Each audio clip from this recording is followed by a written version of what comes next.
was 26 years old, I dated a non-Indian, a white man. After 6 months, we were married. My non-Indian husband moved into my house on the reservation. To my shock, just days after our marriage, he assaulted me. After a year of abuse and more than 100 incidences of being slapped, kicked, punched, and living in horrific terror, I left for good. During that year of marriage, I called the police many times. I called our Southern Ute Tribal Police Department, but the law prevented them from arresting and prosecuting my husband because he was non-Indian. The county sheriff could not help me because I am a Native woman and the beatings occurred on tribal reservation land. After one beating, my ex-husband called the tribal police and the sheriff's department himself just to show me that no one could stop him. All the times that I called the police and nothing was done only made my ex-husband believe he was above the law and untouchable. My ex-husband told me, "You promised us until death do us part, so death it shall be." Finally, he arrived at my office armed with a gun. I am alive today only because my coworker pushed me out of harm's way and took the bullet in his shoulder. For this crime, he was finally arrested. But because he had never been arrested for any of the abuse against me, he was treated as a first-time offender. The state prosecutor and him reached a plea agreement of aggravated driving under revocation. If the bill being signed today were law when I was married, it would have allowed my tribe to arrest and prosecute my abuser. When this bill is signed, the Violence Against Women Act will finally reach Native American women like me. That was Diane Milich of the Southern Ute Tribe in Colorado speaking Thursday at the signing ceremony for the Violence Against Women Act. To talk more about the expansion of the law, we're joined in Washington, D.C. by two guests who were at that ceremony. Juana Mahal-Dixon is the first vice president of the National Congress of American Indians and co-chair of the group's task force on violence against women. She serves on the Legislative Council for the Palma Tribe in San Diego County, California. Mara Kiesling is a transgender rights activist, founding executive director of the National Center for Transgender Equality. We welcome you both to Democracy Now! I want to begin with Juana. If you can talk about the significance of this act, the Violence Against Women Act, for Native American women. If you could follow up on the story we just heard.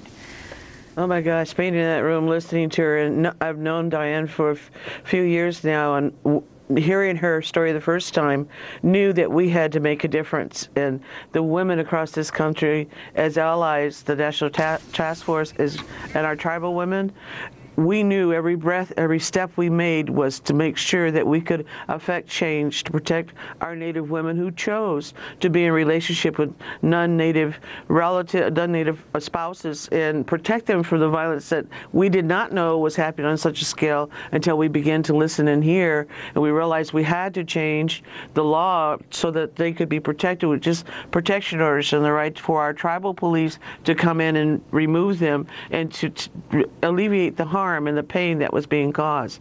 The impact, you could hear it in the room, but it was palatable. The rhythm of the heart was so strong of the women in this nation that when we breathed out the Lulus that you sound when you're excited and you praise Creator's will that this has been done in a good way. Senator Chuck Grassley of Iowa was one of 22 Republicans who voted against the Violence Against Women Act reauthorization bill when it passed in the Senate. He generated controversy, including a letter of condemnation from your task force, Juana, when he explained his reasoning at an Iowa town hall meeting. You get non-Indians going into a reservation and violating a woman. They need to be prosecuted. They aren't prosecuted. So the idea behind this bill is we'll try them in tribal court. But under the laws of our land, you've got to have a jury that is a reflection of society as a whole, and on an Indian reservation, it's going to be made up of Indians, right? So the non-Indian doesn't get a fair trial. That was Republican Senator Chuck Grassley. Some Republicans had used a constitutional argument to object to the expansion of protections for Native American women. This is Republican Senator John Cornyn of Texas speaking against the expansion on the Senate floor last month. This is a bill that could do so much good in the battle for victims' rights, but unfortunately it's being held hostage by a single provision that would take away fundamental constitutional rights for certain American citizens. And for what? For what? In order to satisfy the unconstitutional demands of special interests. Juana Mahal-Dixon, your response. There's a couple of reasons. We took a letter to Grassley to let him know that our selection that we would use to help in a prosecution would be fair, that the community we come from, by nature of the fact that we have intermarried with our non-Indian partners, they would be a part of that, plus our community.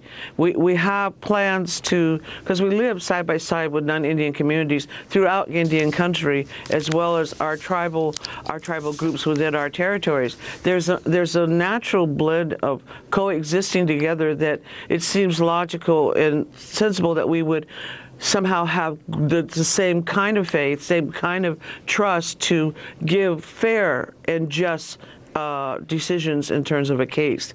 We also know that there's an appeal system in it, that they could choose to go to a federal court, but there's a process. In terms of what was said of the unconstitutional piece, it's very hard to realize that inside the Constitution itself, we exist. We're part of the Founding Fathers' language of this country, and our relationship with them is sovereign to sovereign, or essentially government to government.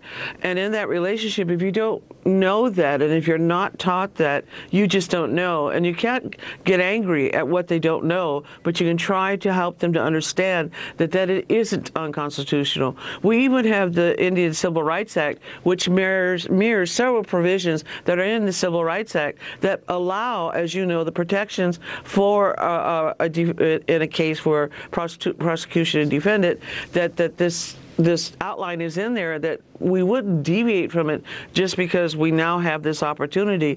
It only seems logical that the safety and wellness of any society would be given at least fair measure to affect change for that kind of protection, and this affords that. And I understand, I'll tell you again, I understand if they didn't know, the way that they do know is because they didn't learn how the Constitution were a part of it. And I don't want to repeat myself, but I think I said what I needed to say there. I want to bring Mara Kiesling into the conversation, head of the National Center for Transgender Equality. Talk about the significance of this legislation, Mara. Well, it's hugely significant. LGBT people, including transgender people, are frequently victims of domestic and sexual violence at levels at least equal to other people in society. But we're much more likely to face discrimination when trying to access services. And like a lot of other populations, like immigrant women populations, like American Indian populations, we're often less likely to seek assistance either from the police or from the services that are available for violence victims, because maybe we don't think we'll be treated fairly. Maybe we feel like we'll lose our right to be here in the country. When you're at the intersection of these things, for instance, if you're a transgender immigrant or a transgender undocumented immigrant, you can imagine the fear of accessing these services. But we see now people being turned away from domestic violence programs, including shelters, specifically because they're lesbians or gay or transgender or bisexual. And something Juana said that is really true here, a lot of this is just about ignorance. And while the Violence Against Women's Act is largely about creating the services and funding the services, it's also very important as an educational moment to understand, to make America understand, and to make violence programs even understand that LGBT people do face violence and do need services, that immigrant women can be held hostage by people for whom people who have control over their right to be here, and by the way, to educate the American population that tribal courts do justice and are fair places where people can expect to get justice. Mara, can you talk about the organizing of the trans, the gay, the lesbian, the bisexual community around this, around achieving inclusion in the Violence Against Women Act? Sure. There were a lot of really great folks who led the charge here. The Anti-Violence Project, the Los Angeles Gay and Lesbian Center was great, the Human Rights Campaign, a lot of groups that really were able to organize our community and to work with other communities. I want to talk about the National Task Force and the amazing work that task force, which included lots of different kinds of communities and activists, did. Our job was to make sure our people understood the significance of this. To transgender people, that was specifically our role. And the other groups, really stepped up. And I think it was a really great model for how different advocacy communities can work together to get something done that matters to all of us, and against people who, or I should say in response to people who are just against it because of the type of people it would protect. Mara, as we wrap up, this is the second ever LGBTQ inclusive legislation. What was the first? The Matthew Shepard and James Byrd Hate Crime Prevention Act, which has been a significant thing. This is also the first time that sexual orientation and gender identity are explicitly protected in anti-discrimination protections in federal law.